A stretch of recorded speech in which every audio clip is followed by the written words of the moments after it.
students, a very good evening and I wholeheartedly welcome you all for Enlightened Educators. And ಇವತ್ತೊಂದು important update. So 6th sem results announce ಆಗಿದೆ. ಯಾರೆಲ್ಲ wait ಮಾಡ್ತಿದ್ರಿ, so here is your results and ಇಲ್ಲಿ ನೋಡ್ತಾ ಇರ್ಬೋದಾಗಿರುತ್ತೆ.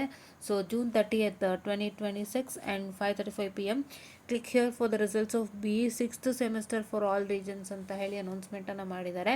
ಒಂದು nap ಕಟ್ಕೊಳ್ಳಿ, ಇಲ್ಲಿ ಒಂದು ಸಣ್ಣ ಗ್ಲಿಚ್ ಆಗಿದೆ. ಈಗ 8th ಸೆಮ್ನಲ್ಲಿ ಇರ್ತಕ್ಕಂಥ ಮಕ್ಕಳು ಯಾರ್ಯಾರು 6th ಸೆಮ್ಮಲ್ಲಿ ಬರೆದಿದ್ದಾರೆ, 8th ಸೆಮ್ಮಲ್ಲಿ ಇರ್ತಕ್ಕಂಥ ಮಕ್ಕಳು 6th ಸೆಮ್ ಎಕ್ಸಾಮನ್ನು ಬರೆದಿರ್ತಾರಲ್ಲ 22 ಸ್ಕೀಮ್, ಅವರಿಗೂ ಕೂಡ ರಿಸಲ್ಟ್ಸ್ ಬಂದಿಲ್ಲ. ಸೊ ಇದೊಂದು ಪ್ರಾಬ್ಲಮ್ ಆಗೋಗಿದೆ. ಸೊ ಹಾಗಾಗಿ ವೆಯ್ಟ್ ಮಾಡಿ, ನಿಮ್ಮದು ಖಂಡಿತ ರಿಸಲ್ಟ್ ಶೋ ಅಪ್ ಆಗುತ್ತೆ. ಆ್ಯಂಡ್ 5th ಸೆಮ್ ರಿಸಲ್ಟ್ಸ್ ಇನ್ನೂ ಬರೋಕ್ಕಿದೆ. ಸೊ ವೆಯ್ಟ್ ಮಾಡಿ, ಖಂಡಿತ ಅದನ್ನು ಬರುತ್ತೆ.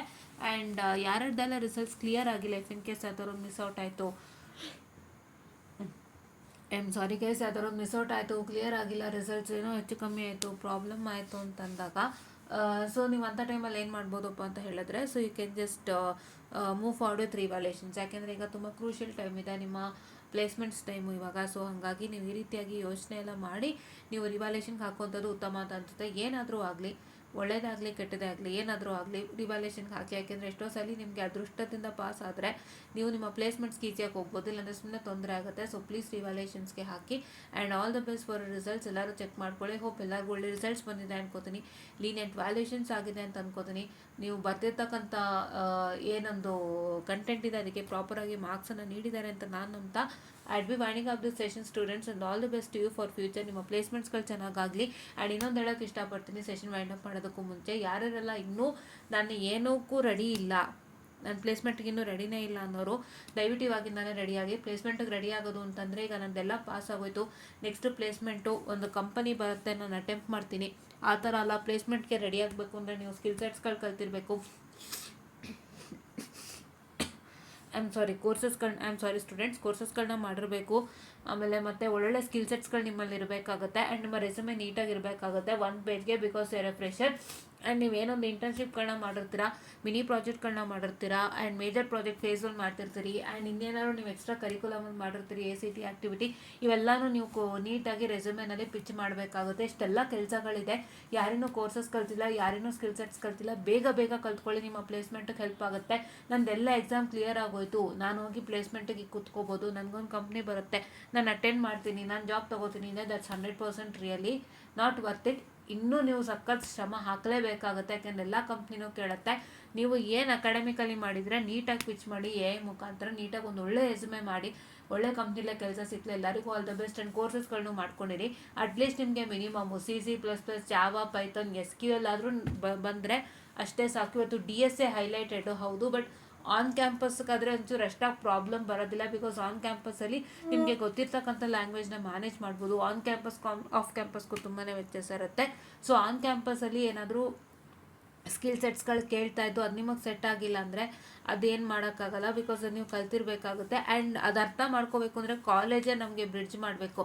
ನಮ್ಮಲ್ಲಿ ಬರ್ತಕ್ಕಂಥ ಕಂಪನಿಗಳು ಯಾವುದು, ಆ್ಯಂಡ್ ನಮ್ಮಲ್ಲಿ ಆ ಕಂಪನಿಗಳಿಗೆ ಏನು ಸ್ಕಿಲ್ ಸೆಟ್ಸ್ ಬೇಕಾಗುತ್ತೆ, ನೀವನ್ನ ಹೇಗೆ ಕಲ್ತ್ಕೋಬೇಕಾಗುತ್ತೆ, ನಮ್ಮ ಕಾಲೇಜಲ್ಲಿ ಬರ್ತಕ್ಕಂಥ ಕಂಪನಿನ ಡಿಮ್ಯಾಂಡ್ಸ್ ಅಥವಾ ನೀಡ್ಸನ್ನು ನಾನು ಹೇಗೆ ಫುಲ್ಫಿಲ್ ಮಾಡಬೇಕು, ಅದೆಲ್ಲ all has to be told from the college itself. ಅದು ಕಾಲೇಜ್ ಮಾಡಿಲ್ಲ ಅಂದರೆ ತುಂಬಾ ಕಷ್ಟ ಆಗುತ್ತೆ. ಬಟ್ ಏನಿದ್ರು have to understand the demand, and ಆ ಡಿಮ್ಯಾಂಡ್ಗಳನ್ನೆಲ್ಲ ಫುಲ್ಫಿಲ್ ಮಾಡಿ ನೀವು ಕೆಲಸ ತೊಗೊಳ್ಳಿ. ಎಲ್ಲರಿಗೂ ಈಗ 7th ಸೆಮ್ಗೆ ಹೋಗ್ತಾ ಇರ್ತಕ್ಕಂಥ ಪ್ರತಿ ಮಕ್ಕಳಿಗೂ ಆಲ್ ದ ಬೆಸ್ಟ್.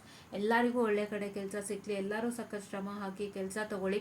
ಯಾರಿಗಾದ್ರೂ ಫಸ್ಟೇ ಸಿಗ್ತಿಲ್ವಾ, ಡಿಸಪಾಯಿಂಟ್ ಆಗಿಬಿಡಿ. ಇನ್ನೂ ಕಂಪನಿ ಬರೋಕ್ಕಿದೆ, ಕೆಲಸ ಮಾಡಿ. ಆ್ಯಂಡ್ ದಯವಿಟ್ಟು ನನಗೆ ಸಂಬಳ ಕಮ್ಮಿ ಅಂತ ಎಲ್ಲೂ ಯೋಚನೆ ಮಾಡಬೇಡಿ. ಅಂದರೆ ನಾನು ಏನು ಹೇಳೋದು ಬಯಸ್ತೀನಿ ಅಂತಂದರೆ, ನಾನು ಇಷ್ಟು ಓದಿದ್ದೀನಿ, ತುಂಬ ಕಮ್ಮಿ ಸಂಬಳ ಅಂತ ಯೋಚನೆ ಮಾಡಬೇಡಿ. ಫಸ್ಟು ನಿಮಗೆ ಏನು ಅಂತಂದರೆ ನೀವು ಕೆಲಸ ಕಲ್ತ್ಕೊಂಡ್ಮೇಲೆ ಆಮೇಲೆ ನಿಮಗೆ ಸ್ಯಾಲ್ರಿ ಅಪ್ಗ್ರೇಡೇಷನ್ ಆಗ್ತಾ ಹೋಗುತ್ತೆ. ಸ್ಯಾಲ್ರಿ ಬಗ್ಗೆ ಯೋಚನೆ ಮಾಡಬೇಡಿ. ಎಷ್ಟೊಂದು ಜನ ಸ್ಯಾಲ್ರಿ ಯೋಚನೆ ಮಾಡೋದು ಒಂದೇ ರೀಸನ್ಗೆ, ಏನಕ್ಕೆ ನಾನು ಬೆಂಗಳೂರಲ್ಲಿ ಮೇಂಟೈನ್ ಮಾಡ್ಬೋದಾ ಅಂತ. ಬಿಕಾಸ್ ನೀವು ಊರು ಬಿಟ್ಟು ಊರಿಗೆ ಹೋದಾಗ ನಿಮ್ಗಲ್ಲಿ ಮನೆ ಅಂತಿರೋದಿಲ್ಲ ಸ್ವಂತ, ನೀವೇ ಎಲ್ಲ ಅಡ್ಜಸ್ಟ್ಮೆಂಟ್ ಮಾಡಬೇಕಾಗುತ್ತೆ. Starting from PG, travelling expenses, ಅದು ಇದು ಓಡಾಟ ಖರ್ಚುಗಳು ಎಲ್ಲ A to Z ನೀವು ನೋಡ್ಕೋಬೇಕಾದ ಅರ್ಥ ಆಗುತ್ತೆ. ಬಟ್ ಅದೆಲ್ಲದಕ್ಕೂ ಮೀರಿ ದಯವಿಟ್ಟು ಯಾವುದೇ ಕಾರಣಕ್ಕೂ ನನಗೆ ಈ ಕೆಲಸನೇ ಚೀಪಾಯಿತು, ಕಂಪನಿ ಚೀಪಾಯಿತು, ಸ್ಯಾಲ್ರಿ ಚೀಪಾಯಿತು ಅಂತ ಯೋಚನೆ ಮಾಡಬೇಡಿ. ಆ ನಿಟ್ಟಿನಲ್ಲಿ ಯೋಚನೆ ಮಾಡಬೇಡಿ. ನಿಮ್ಮ ಇದು ಏನಂತ ಹೇಳ್ತಾರೆ, ಲಿವಿಂಗಿಗೆ ಬೇಕಾದರೆ ಯೋಚನೆ ಮಾಡಿ. ಸ್ಯಾಲ್ರಿನ ಕೆಲವು ಲಿವಿಂಗ್ ರೀತಿಲಿ ಯೋಚನೆ ಮಾಡಿ, ಅದು ಬೇರೆ. ಬಟ್ ನನಗೆ ಕೆಲಸ ಕಡಿಮೆ ಆಯಿತು, ಸ್ಯಾಲ್ರಿ ಕಡಿಮೆ ಆಯಿತು, ಮತ್ತು ಏನದು ನನಗೆ ಒಂದು ಏನದು ನನಗೆ ಅದು ಆ ಕಂಪ್ನಿ ಇದಾಗ್ತಿಲ್ಲ ಆ ಥರ ಎಲ್ಲ ಥಿಂಕ್ ಮಾಡಬೇಡಿ. ಕಲಿಯೋಕ್ಕೆ ಯಾವ ಕಂಪ್ನಿ ಆದ್ರೂ ಒಂದೇ. ಆ್ಯಂಡ್ ಚೆನ್ನಾಗಿ ಕಲ್ತ್ಕೊಳ್ಳಿ ಆ್ಯಂಡ್ ನಿಮ್ಗೆ ಹಾಗೆ ಅಪ್ಗ್ರೇಡ್ ಆಗ್ತಾ ಹೋಗುತ್ತೆ. ಎಲ್ಲರೂ ಚಿಕ್ಕದ್ರಿಂದನೇ ದೊಡ್ಡದಾಗಿ ಬೆಳೆಯೋದು. ಬಟ್ ಇವತ್ತೊಂದು ಲಿವಿಂಗ್ ಎಕ್ಸ್ಪೆನ್ಸಸ್ಗೆ ನಮಗೆ ಚಿಕ್ಕ ಕಂಪ್ನಿಗೂ ಹೋಗೋಕ್ಕಾಗ್ದಿರೋ ಪರಿಸ್ಥಿತಿ ನಿರ್ಮಾಣ ಆಗೋಗಿದೆ. ಯಾಕೆಂದರೆ ಬ್ಯಾಂಗ್ಳೂರ್ ಲೈಫ್ ಸ್ಟೈಲು ಹಾಗೆ ಇದೆ ಆ್ಯಂಡ್ ನಮ್ಮ ಯೋಚನೆಗಳು ಹಾಗೆ ಇದೆ ಅಲ್ವಾ. ಈಗ ನಾವು 22,000 30,000 ಕೊಡ್ತಾರೆ ನಾವು ಹೋಗ್ತೀವಿ ಅಂತಂದ್ರೂ how can we manage in big cities like Bengaluru ಅಲ್ವಾ. ಸೊ ನಮ್ಗೆ ಅಲ್ಲೇ ಸ್ವಂತ ಮನೆ ಇದ್ದಾಗ ಒಂದು ಸ್ವಂತ ಮನೆ ಇದೆ, ಅಲ್ಲಿ ಪೇರೆಂಟ್ಸ್ ಇದ್ದಾರೆ, ನಾನು ಪೇರೆಂಟ್ಸ್ ಜೊತೆಗಿದ್ದೀನಿ. ಬಿಕಾಸ್ A to Z ನಮ್ಮದು ಬೇಸಿಕ್ ನೀಡ್ಸ್ ಅಂದರೆ ಹೋಮ್ ನೀಡ್ಸ್ ಆಗ್ಬೋದು, ಫುಡ್ಡನ್ನಾಗ್ಬೋದು, ಅದು ಇದು ಇತ್ರಾಲ್ತಿ ಎಲ್ಲ ಪೇರೆಂಟ್ಸೇ ಮಾಡ್ತಿರ್ತಾರೆ. ನಾವು ನಮ್ಮದೇನದು ನೋಡ್ಕೋತೀವಿ ಆ್ಯಂಡ್ ನಮ್ಮ ಟ್ರಾವೆಲಿಂಗ್ ಎಕ್ಸ್ಪೆನ್ಸಸ್ಗೂ ಒಂಚೂರು ನಾವು ಅಲ್ಲೇ ಇರೋದ್ರಿಂದ ಏನೋ ಒಂದು ರೀತಿ ಬೆನಿಫಿಷಿಯಲ್ ಆಗುತ್ತೆ. But not completely. ಬಟ್ ನಾವು ಬೇರೆ ಊರಿಂದ ಇನ್ನೊಂದು ಊರಿಗೆ ಹೋಗಬೇಕು ಅಂದಾಗ that really maintenance and others depends. ಹಾಗಾಗಿ ಅದರಿಂದ ನಮಗೆ ಇವಾಗ ಕಷ್ಟ ಆಗ್ತಿದೆ. ಬಟ್ ಆದರೂ ಯಾರು ಯೋಚನೆ ಮಾಡಬೇಡಿ, ಎಲ್ಲರಿಗೂ ಒಳ್ಳೆ ಕೆಲಸ ಸಿಕ್ಕೇ ಸಿಗುತ್ತೆ. ಆ್ಯಂಡ್ ಯಾರಿಗೆ ಇನ್ನೂ ಸ್ಟಾರ್ಟಿಂಗಲ್ಲಿ ಕೆಲಸ ಸಿಗ್ತಾ ಇಲ್ಲ ಯೋಚನೆ ಮಾಡಬೇಡಿ, ಇನ್ನೂ ಕಂಪನೀಸ್ ಬರುತ್ತೆ.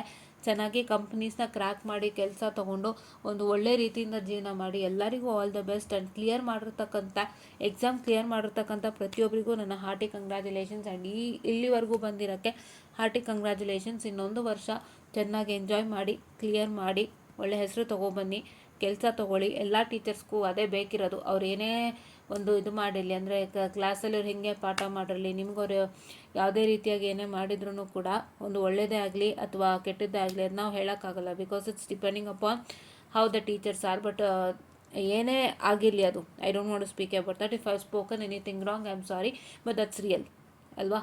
I am sorry. ಸೊ ಏನೇ ಇಲ್ಲಿ ಅವ್ರಿಗೆ ಬೇಕಾಗಿರೋದು ಮೇನ್ ನಿಮಗೆ ಜಾಬ್ ಸಿಕ್ತು ಅಂತ ಅವ್ರು ನೀವು ಬಂದಾಗ ಸಂತೋಷವಾಗಿ ಹರಿಸ್ತಾರೆ. ಆ ಒಂದು ಸಂತೋಷನ ನಿಮ್ಮ ಟೀಚರ್ಸ್ಗೆ ತಂದು ಕೊಡಿ ಅಂತ ಹೇಳ್ತಾ I be winding up this session students. Thank you.